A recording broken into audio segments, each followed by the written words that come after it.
your hands and groove to the beat. Come on.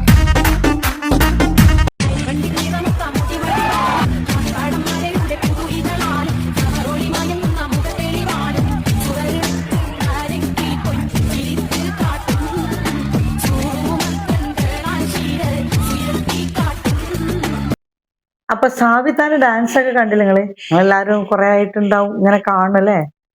ഞാന് സാബിത്താനെ നല്ലോണം അറിയും, അത്യാവശ്യം നമ്മള് നല്ല കമ്പനി ആയിരുന്നു. അപ്പോ ഇപ്പൊ ഇങ്ങനെ സാബിത്താക്ക് എന്ത് സംഭവിച്ചത് എന്നുള്ളത് നമുക്കറിയില്ല. എന്താ പറയാ, നല്ലൊരു വ്യക്തിത്വത്തിന് ഉടമയാണ്, നല്ല സ്നേഹമുള്ള ഒരു വ്യക്തിയാണ്, എല്ലാവരോടും നല്ല രീതിയിൽ പെരുമാറുന്ന ആളാണ്.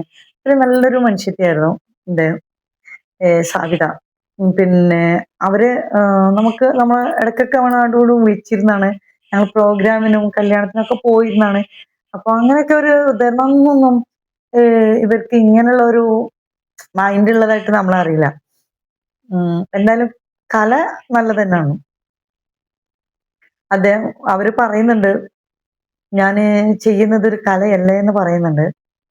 അപ്പൊ സാബിത്താനോടൊക്കെ ഒന്ന് ഒരു ചെറിയ റിക്വസ്റ്റ്, നമ്മള് പ്രായമാകും തോറും വിവരം നമുക്ക് കൂടുതൽ ആയി വരേണ്ടതല്ലേ.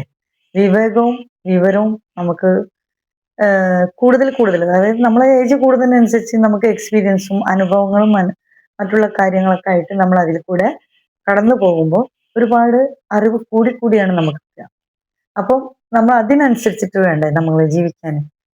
അത് ഇപ്പൊ എങ്ങനെ ഏത് രീതി ഒരു വ്യക്തിന്റെ ജീവിതമാണ്, അവരുടെ ഇഷ്ടമാണ്, അവർക്ക് അവരുടെ ഇഷ്ടമുള്ള രീതിയിൽ എങ്ങനെ ജീവിക്കാം നമ്മുടെ ഇന്ത്യയിൽ. അതൊന്നും ഒരു വിഷയമല്ല, സംഭവമൊക്കെ ഒക്കെയാണ്. പക്ഷെ മരുമക്കളും മക്കളും നമ്മളെ കെട്ടിച്ച മക്കളൊക്കെ ഉണ്ടാവുമ്പോൾ, അതും മരുമക്കളൊക്കെ ഉണ്ടാവുമ്പോൾ, നമ്മള് പേരക്കുട്ടികളും ഒക്കെ ഉണ്ടാവുമ്പോൾ നമ്മൾ സമൂഹത്തില് നമുക്കൊരു സ്ഥാനമുണ്ട്, കുടുംബത്തിലൊരു സ്ഥാനമുണ്ട്, നമ്മളെ മക്കളെ കെട്ടിച്ച വീട്ടിലൊരു സ്ഥാനം നമുക്ക് വേറെ ഉണ്ട്, മരുമക്കളെ വീട്ടിൽ വേറെ ഉണ്ട്, സമൂഹത്തിലത്തത് കൂടാതെ. അപ്പൊ അങ്ങനെയൊക്കെ ഉള്ള ആൾക്കാർക്ക് നമ്മൾ ഇതുവരെ നിന്നിരുന്ന എന്തോ അതിൽ നിന്നൊരു വ്യത്യസ്തമായിട്ടൊരു കോമാളിയായിട്ട് നമ്മൾ ആടുമ്പോൾ ആ ആട്ടം മറ്റുള്ളവരുടെ മനസ്സിൽ നമ്മളെ എത്രത്തോളം തരം താഴ്ത്തിയിട്ടാണ് കാണുന്നത് എന്നും ഒന്ന് ചിന്തിച്ച് നോക്കിയാൽ മതി.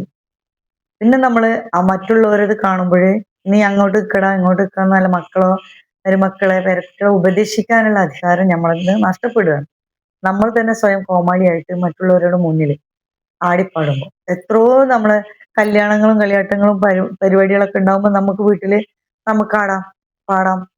പക്ഷെ ചാനലിലൂടെ അതായത് സോഷ്യൽ മീഡിയ കൂടെ പുറത്തു വിടുമ്പോൾ ലോക ജനത കാണുക. ഇപ്പോ പലരും പറയും എന്താ, മരണത്തിനോട് അടുത്ത് വരുന്ന ഏജാണ്, പ്രായം കൂടുന്നതിനനുസരിച്ച് നമ്മൾ. അപ്പം ദിക്റു സലാത്ത് ചൊല്ലി ഇരുന്നൂടെ എന്നൊക്കെ ചോദിക്കുന്ന ആൾക്കാർ കമന്റിൽ ഞാൻ പലതും കണ്ടു, ഒരുപാട് നെഗറ്റീവ് കമന്റ് കണ്ടു. അപ്പം അങ്ങനൊന്നും ചൊല്ലിയിരിക്കാനും ഇതാക്കാനും അല്ല ഞാൻ പറയുന്നത്. നമുക്ക് ഇഷ്ടമുള്ള രീതിയിൽ. ഇപ്പോ എൻ്റെ വീട്ടില് എൻ്റെ പിള്ളേർ വന്നാല് മൈക്ക് ഉണ്ട്, ബോക്സ് ഇതാ, ഞങ്ങൾ പാടും. ഇപ്പോഴേ നല്ല കേട്ടാ, അത് ആദ്യം മുതലേ ഉണ്ടായിരുന്നു. ആദ്യം എന്നിട്ട് ബോക്സ് ഇല്ലാത്ത യൂട്യൂബ് ചാനൽ തുടങ്ങുന്നതിന് മുമ്പ് ബോക്സ് ഇല്ലാത്ത സമയത്ത് ചെറിയ മൈക്ക് പേരക്കുട്ടിന്റെ സ്കൂളിൽ അവർക്ക് പ്രോഗ്രാമിന് എടുത്തിട്ട് അങ്ങനെ പാടുമ്പോൾ ആ മൈക്ക് കൊണ്ടുവന്നിട്ട് വരെ ഞങ്ങൾ പാടും. അപ്പോൾ എളാപ്പി എല്ലാവരും ഉണ്ടായ സമയത്ത് ഞങ്ങൾ ഇടയ്ക്കൊക്കെ ഒന്നിച്ച് കൂടുമ്പോൾ അവർ പിള്ളേർ വന്നാൽ ഞങ്ങൾ വേറെ ഏതെങ്കിലുമൊക്കെ പാട്ടുകൾ ഡൗൺലോഡ് ചെയ്തെടുക്കും, കരാക്കെ എടുത്തിട്ട് ഞങ്ങൾ പാട്ട് പാടും. പിന്നെ ചില സമയത്ത് നല്ല മൂഡാണെങ്കിൽ പാട്ടിട്ടിട്ട് ഞാനും പിള്ളേരും ഡാൻസ് കളിക്കും, വെറുതെ എൻജോയ് ചെയ്യാൻ. അപ്പം അത് നമുക്ക് എങ്ങനെ ആടിപ്പാടാം, നമ്മളെ വീടല്ലേ. അപ്പൊ നമ്മളെ മക്കളുടെ മുന്നിലും ഭർത്താക്കന്മാരുടെ മുന്നിലും ഒക്കെ നമുക്ക് എങ്ങനെ ആടിപ്പാടാം. ഇത് ഒരു ജീൻസ് പാൻറ്റും ടീഷർട്ടും ഒക്കെ ഇട്ട് ആ ഒരു നമ്മളെ ശരീരത്തിന് ഒക്കാത്ത രീതിയിലുള്ള വേഷങ്ങളൊക്കെ നമ്മൾ ധരിച്ചിട്ട് സമുദായത്തിന് മുന്നില് കലയുണ്ടെങ്കിൽ ഡാൻസ് നല്ല രീതിയിൽ പ്രാക്ടീസ് ചെയ്ത് പഠിച്ചിട്ട് നല്ലൊരു പാട്ടിന് നല്ലൊരു ഡാൻസ് ആയിട്ട് നിങ്ങൾ വരും. അപ്പൊ നമുക്ക് കാണാനും ഒരു മുമ്പുണ്ടാവും. ഇതെല്ലാം നിങ്ങളെ ഇഷ്ടപ്പെട്ടിട്ടല്ല ആൾക്കാർ കാണുന്നത്, നിങ്ങളല്ല ആ പരിപാടി, ആ എന്താ നിങ്ങൾ ചെയ്യുന്ന വെച്ചാൽ അത്. ഇത് കണ്ടില്ലേ എന്ന് പറഞ്ഞിട്ട് ഒരു കോമാളിത്തരം പോലെ ഒരു ഇതിലാണ് മറ്റുള്ളവർക്ക് അയച്ചു കൊടുത്തിട്ടുണ്ടാക്കിയിട്ടൊക്കെ എനിക്ക് 2-3 പേരായി ഇങ്ങനെ പറയുന്നു എന്നോട്. അയച്ചും തന്നിട്ടുണ്ട്. ഞാൻ നല്ല ബിസിയായിരുന്നു. അപ്പൊ ഇത് കണ്ടില്ല നമ്മളെ സാബിത്താണല്ലോ അപ്പൊ ഇത് ചെയ്തിട്ടുള്ളത് നോക്കാണ്ടി എന്നൊക്കെ പറഞ്ഞു. ഞാൻ പറഞ്ഞത് ഇപ്പോഴല്ലല്ലോ കുറെ മുമ്പ് ഇങ്ങനെ. അപ്പൊ ഞാൻ സാബിത്താനെ ഉപദേശിക്കാനൊന്നും ഞാൻ ആരുമല്ല കേട്ടോ. ആദ്യം തന്നെ അത് പറയും. പിന്നെ എന്നെ ഉപദേശിക്കാൻ വന്നത് നീ അത്ര മുന്തിയോളാണോ അങ്ങനെയാണ് ഇങ്ങനെയാണെന്നൊക്കെ പറഞ്ഞിട്ട് നിങ്ങളെ മനസ്സിൽ തോന്നണ്ട. ഞാന് പറയുന്നത് എന്താ വെച്ചാല് ഞാനും ഒരു അമ്മായിമ്മയാണ്, ഞാനൊരു ഉമ്മയാണ്, ഞാനൊരു വല്യമ്മയാണ്. അപ്പൊ നമ്മൾ ഒരുപാട് ഇങ്ങനെയുള്ള ഒരു സ്റ്റേജുകൾ അല്ലെ ഒരു സംഭവം കൈകാര്യം ചെയ്യുന്ന സമയത്ത് നമ്മളെ മക്കളോ പേരക്കുട്ടികളോ ഇതേപോലെ എന്നല്ല, എന്തെങ്കിലും അവരിൽ നിന്ന് അബദ്ധം പറ്റിയ തെറ്റുകുറ്റങ്ങൾ പറ്റുമ്പോൾ ഉപദേശിച്ച് മനസ്സിലാക്കി കൊടുക്കാൻ നമ്മൾ തന്നെ സ്വയം കോമാളിയാകുമ്പോൾ എങ്ങനെ പറ്റുക മക്കളെ മുന്നിൽ പേരക്കുട്ടികളെ മുന്നിൽ, പ്രത്യേകിച്ച് ഇന്നത്തെ സമുദായത്തിൽ ഇന്നത്തെ സാഹചര്യത്തിൽ. അപ്പോ ഞാനിപ്പോ അങ്ങനെ ആക്കിയിട്ട് എനിക്ക് ഇത്ര ഡോളർ കയറി എനിക്ക് ഇത്ര ഡോളർ കയറാൻ വേണ്ടിയല്ല. ഇത് എല്ലായിടത്തുനിന്നും ഇതിങ്ങനെ കണ്ടുകൊണ്ടിരിക്കുന്നു നമ്മൾ അറിയുന്ന ഒരു വ്യക്തി ഇങ്ങനെയൊക്കെ ചെയ്യുമ്പോൾ നമുക്ക് എന്തോ ഒരു വിഷമുള്ള മാതിരി. ഒന്നാമത്തത് ഞാനിങ്ങനെ ആലോചിക്കുന്നുണ്ട്. ഞാൻ അങ്ങനെ ചെയ്യണം. എന്റെ മോൻ എപ്പോഴോ എടുത്തിട്ട് ചാനല് കട്ടാക്കും, ഇല്ലെങ്കിൽ എന്റെ മാപ്പ അതിപ്പോ ഷുവറാണ്. എന്നെ പിള്ളേരൊക്കെ വിളിച്ചിട്ട് അത് ബ്ലോക്ക് ആക്കുകയും ചെയ്യും, പിന്നെ ചീത്ത പറയുകയും ചെയ്യും. കാരണം ഒരു ഏജ് കഴിഞ്ഞ് കഴിഞ്ഞാൽ മക്കള് നമ്മളെ എന്താ പറയാ മക്കളെ കയറി താനെന്ന് വിളിക്കണം എന്ന് പറഞ്ഞ മാതിരിയാണ്. അപ്പൊ ആ ഒരു ഏജിന്റെ ഇത് കഴിഞ്ഞു കഴിഞ്ഞാൽ നമുക്ക് അവര് ഫ്രണ്ട്സ് ആണ്, അല്ലെങ്കിൽ നമ്മളെക്കാളും ഒരു മേലെയാണ്, നമ്മൾ അവരെ പേടിക്കണം, ബഹുമാനിക്കണം, അതൊക്കെ അതൊക്കെ വേണം. കുറച്ചൊക്കെ. കാരണം കുടുംബം എന്ന് പറഞ്ഞാൽ അതാണല്ലോ, കൂടുമ്പോൾ ഇമ്പമുള്ളതാണ് കുടുംബം. പറയാൻ പറ്റാത്ത സിറ്റുവേഷനിലൊക്കെ ഇപ്പൊ എന്ത് പറയണം എന്ന് വിചാരിച്ചിട്ടൊക്കെ പല്ല് കടിച്ചിരിക്കുന്നവരൊക്കെ ഉണ്ടാവും കുടുംബക്കാർ. മറ്റുള്ളവർക്കും തല ഉയർത്തി നടക്കണ്ടേ. അപ്പൊ ആ രീതിക്ക് അനുസരിച്ചുള്ള ടെൻഷനും ഇതൊക്കെ ആയിട്ട് കുടുംബക്കാരുണ്ടാവും. പറയാൻ പറ്റുന്നുണ്ടാവില്ല, എന്താ പറയാ ഇങ്ങനെ പറയാന്ന് വിചാരിച്ചിട്ടാവും അവരിയ്ക്കുന്നത്. അപ്പൊ ഇതൊക്കെ ഒന്ന് കണ്ടറിഞ്ഞ് മനസ്സിലാക്കി നമുക്ക് നിൽക്കുന്നുണ്ട്. ചാനല് ഉയരങ്ങളിൽ കയറാൻ വേണ്ടി നമ്മൾ ഒരു കോമാളിയായിട്ട് നിൽക്കലല്ല.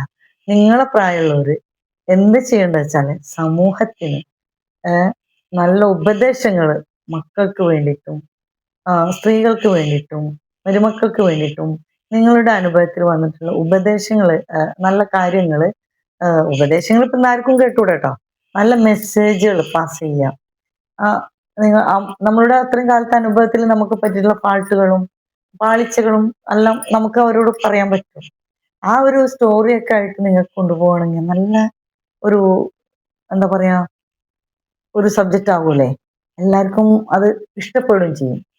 പ്ലസ് അവർക്ക് നിങ്ങളിൽ ഇതുവരെ ഉണ്ടായിരുന്ന മാതിരി ആയിരിക്കില്ല, നല്ല ഒരു നിങ്ങളോടുള്ള റെസ്പെക്റ്റും അവർക്കുണ്ടാവും.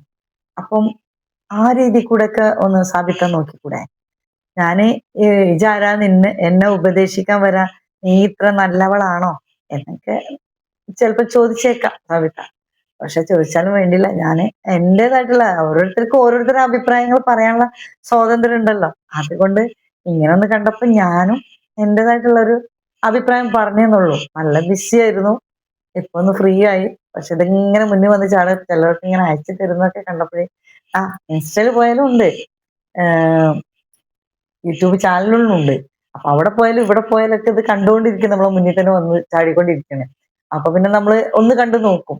അതിൽ കിട്ടിയാണ് ഇപ്പൊ ഈ സംഭവം. എന്തായാലും സവിത അടിപൊളിയായിട്ട് നടക്കട്ടെ. എല്ലാവർക്കും ഓർമ്മിക്കാനും മറ്റുള്ളവർക്ക് അറിയാത്ത കാര്യങ്ങളും നിങ്ങളിൽ നിന്ന് പകർന്നു കൊടുക്കുക. നല്ല നല്ല കാര്യങ്ങൾ, നല്ല നല്ല മെസ്സേജുകൾ പാസ് ചെയ്യുക.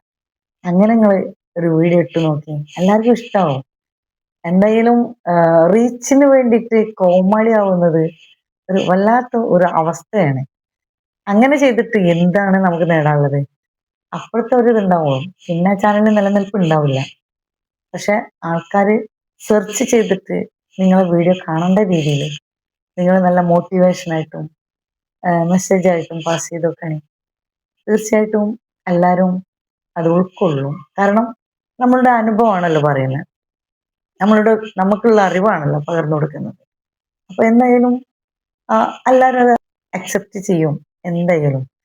ഇൻഷാ അല്ലാഹ് ഞാനിത് പറഞ്ഞാൽ നിങ്ങൾക്ക് ഇഷ്ടപ്പെട്ടില്ലെങ്കിൽ അതിലാണ്ട് കൂട്ടിയാൽ മതി. ഞാൻ നിങ്ങളെ ഉപദേശിക്കാനും നിങ്ങളെ കുറ്റം പറയാനും വേണ്ടി വന്നതല്ല. 2 വാക്ക് പറയണം തോന്നി പലരും ഇങ്ങനെ കാണിച്ചു തന്നപ്പോ. അപ്പൊ ഒന്ന് പറഞ്ഞെന്നുള്ളൂ. ഓക്കെ. അപ്പം അസ്സലാമു അലൈക്കും. വേറൊരു വീഡിയോസുമായി വരാം.